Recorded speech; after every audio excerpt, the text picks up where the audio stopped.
Guys, welcome to ElkShape YouTube channel, Dan Staten. We're going to tinker with a couple broadheads. I'm going to Alaska. I need to get broadheads dialed. I'm gonna bring you along as I tinker with two new broadheads to me. I can't wait to show you what we're using.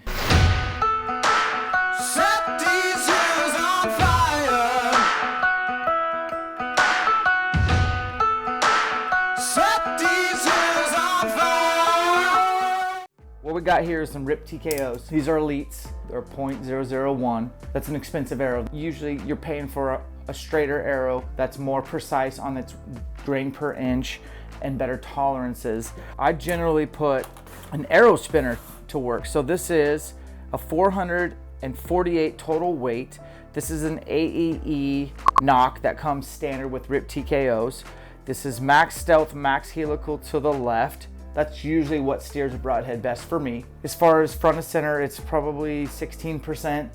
I have the gold tip trad 600 insert, but it seems to fit the best with the .204, which this is a 5mm shaft, so that it's just seamless. There's no ridge and there's no bump. And then I got a 125 grain point up front. Generally, you want to spin test and have something a little bit of a straight line that you can kind of watch. And a lot of times you can just do your spin test watching for any wobbles. That one's wobbling a little bit. That's wobbling a lot less. And so I'm looking to see the wobble on a straight line. Okay, that one's definitely pretty straight. So these are gonna be our two arrows that we're gonna test with actual broadheads on it. Oh my gosh, this one's wobbling so bad. That's money, dude. When you have a really bad arrow, it'll just go, you'll know. That's wobbling pretty good. None of these arrows are terrible. You have a bad arrow, it'll hardly even spin, and you can know you just need to throw it away or give it to your kids. That's spinning really good. All right. So I got three pretty darn good spinners. I got three kind of wobblies. If I'm being picky, these will be my field points that I test, and those need to be refleshed. Let's check out these broadheads. These are IronWill WIDE 125s. And these are tooth of the arrow XL, 4-inch total cut, 125 grain. Okay, a little side by side. Let's spin test them before we get too carried away.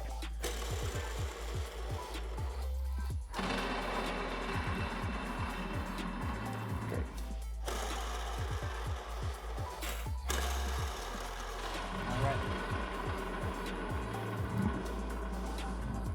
All right, they look good. So these are my three best spinning arrows. Two have broadheads. Both broadheads I've never used before. So we're at 20 yards. We're gonna shoot broadhead first, then a field point. I really want to shoot a bear with the wide just because bears are soft. So getting through them is not as hard as like an elk, but we want a hole. We want them to bleed as much as possible.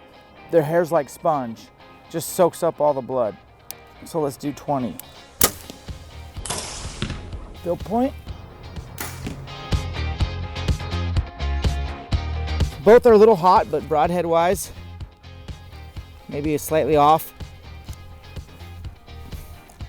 Let's test the tooth of the arrow. The thing I like about bear hunting for me in the spring is that most people aren't even addressing broadheads until August, whereas we're concerned by April 15th every year.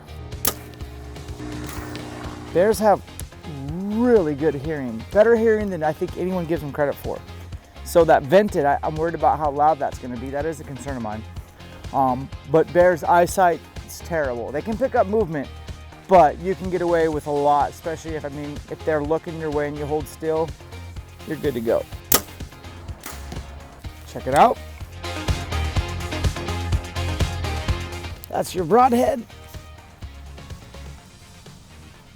That one's gonna ruin my target. Let's back it up to 40.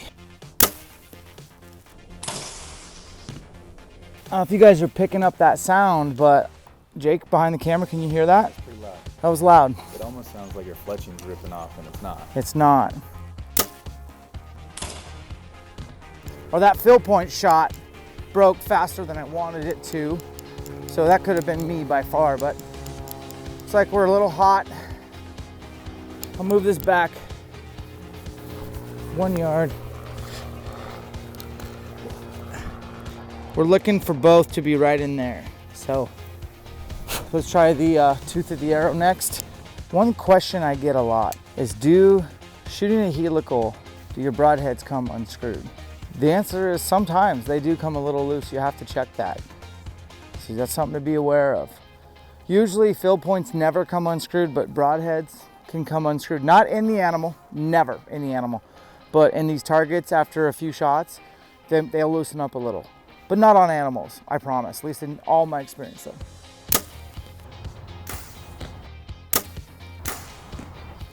Let's go check it out.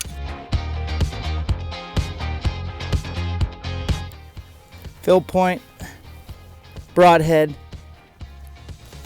Now, this next distance will be at 60 yards, and that's really gonna show the relationship between these two, and we'll look for a trend. Like if both fixed broadheads are 4 inches below the fill point, then I would probably make an adjustment to my rest ever so slightly, and I would probably just move the rest up a little. I'd just bump it up just a teeny tiny bit. I know for a fact that IronWill Bill told me on his broadhead specifically that the wides don't fly great past 60, and with bears, I really don't like shooting bears past 50. So, in fact, I'd like to shoot bears with a top pin. That's gonna be my goal, but we'll walk out here at about 60, and I'll probably be able, because I suck at archery, I'll probably be able to shoot both broadheads and the fill point all at the same time. So let's take this last one.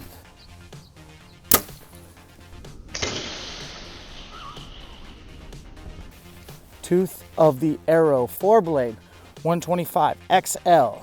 IronWill Bill's a buddy of mine. You're gonna see him on the channel more and more. I'm gonna call him up and tell him, hey man, maybe I'll shoot a bear with your single bevel left. He's got a new one that's beveled left. All my veins already helical left. And I shot a bear with his single bevel right last year, and the trauma in the cavity looks like a drill bit. Looks like somebody just corkscrewed all the way through, like the liver, the lung, everything. I've never seen that much internal damage on any animal I've ever shot. You always see like that perfect triangle, not with a single bevel. So maybe I should shoot a bear with the single bevel solid left, since it's new to the market and I know it's not gonna be loud on the way there.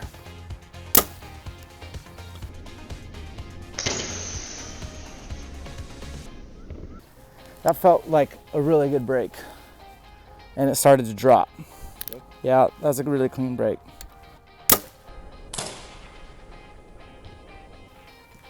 Let's go check it out.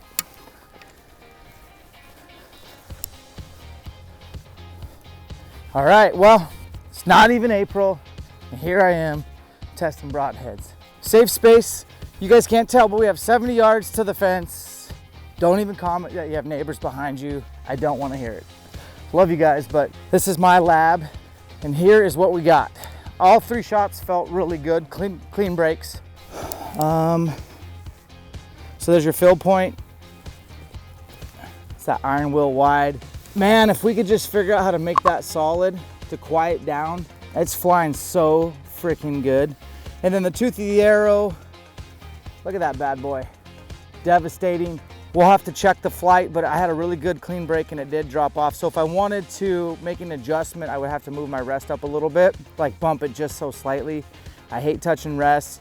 Shop owners hate when you touch your rest unless you know what you're doing. So don't do that unless you know what you're doing. But these are all really good options. If you're thinking, well, what about your Grim Reaper Micro Hades? This is ABT channel. This is your Always Be Tinkering. I'd like to shoot a bear with these. I'm gonna probably keep one in my quiver because they're flying so good, but that shot's gotta be super close, just because bears do have incredible hearing. And then this just made me, I'm gonna literally call IronWill Bill and say, bro, I wanna try your single bevel to the left, new to the market, 125s. And I think that's probably what I would end up using on bears this year. Appreciate you guys watching. Hopefully you're tinkering as well. We'll catch you on the next one.